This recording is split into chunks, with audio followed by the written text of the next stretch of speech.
কি দেখছো জয়া? একটা বাংলা ছবি। বাবা, কি করে দেখো বাংলা ছবি? শুধু প্যান প্যানানি আর ঘ্যান ঘ্যানানি। আমি তো ভয় দূরদর্শন খুলি না। আমি তো আবার কলকাতা দূরদর্শন ছাড়া কিছু দেখি না। তোমার বাপের বাড়িতে টিভি আছে?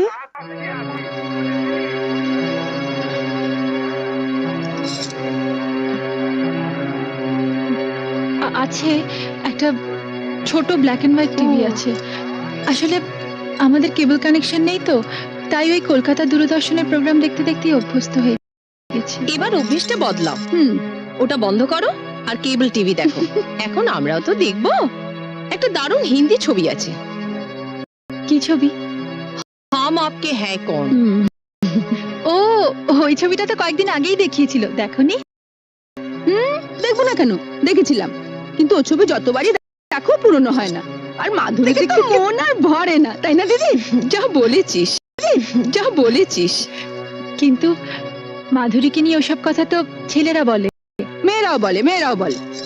তবে তুমি অবশ্য বলবে না, তার কারণ তুমি তো নিজেকে মাধুরীর থেকেও সুন্দরী ভাবো।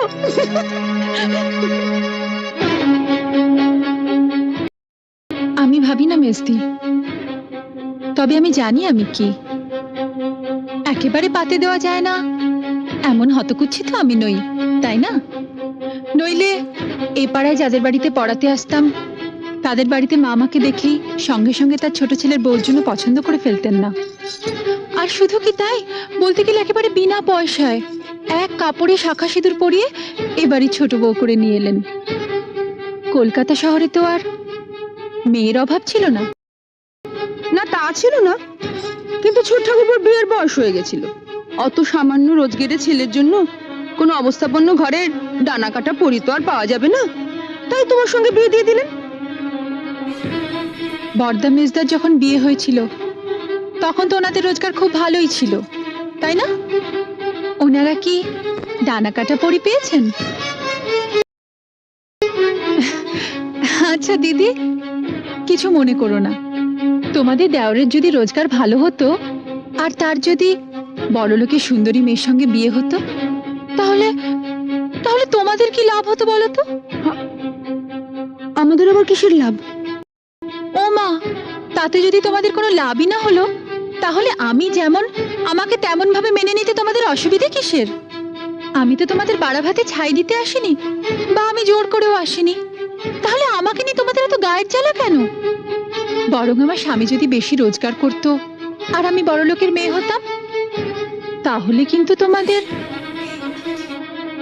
অনেক অসুবিধে হতো। অসুবিধে হতো? কিসের অসুবিধে?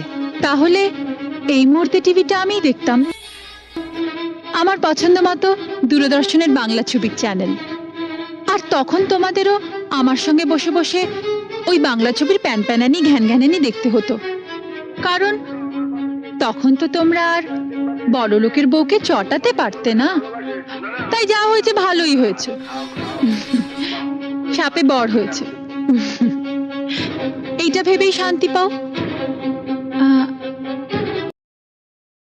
আসি, এখন তোমরা মন দিয়ে হাম আপকে হ্যায় কौन দেখো।